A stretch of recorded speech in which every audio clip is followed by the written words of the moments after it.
Hello दोस्तों, जय माता दी। मेरा और मेरे एस म्यूजिकल ग्रुप में आप सभी का बहुत बहुत स्वागत है। तो एक बहुत ही प्यारा मंडप गीत लेके आई हूँ। जैसा होगा आप लोग कमेंट में ज़रूर बताइएगा।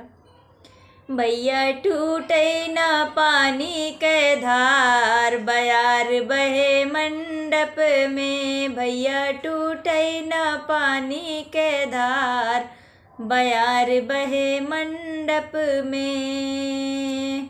धारी जो टूटी है ससुर हमरे हंसी है, धारी जो टूटी है ससुर हमरे हंसी है। भैया जाबा बहिनिया से हार, बयार बहे मंडप में।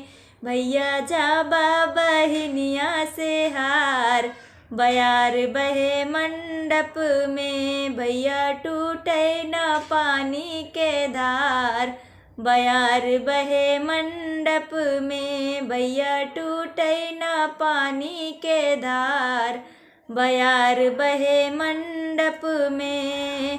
धार जो टूटी है जियठ हमरे हंसी है, धार जो टूटी है जियठ हमरे हंसी है।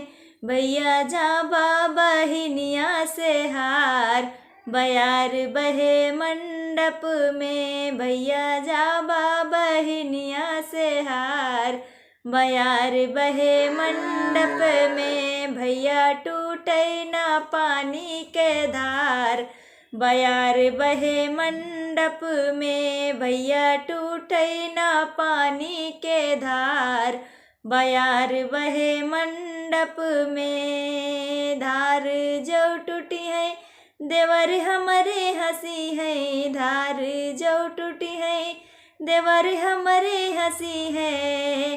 भैया जाबा बहिनिया से हार, बयार बहे मंडप में।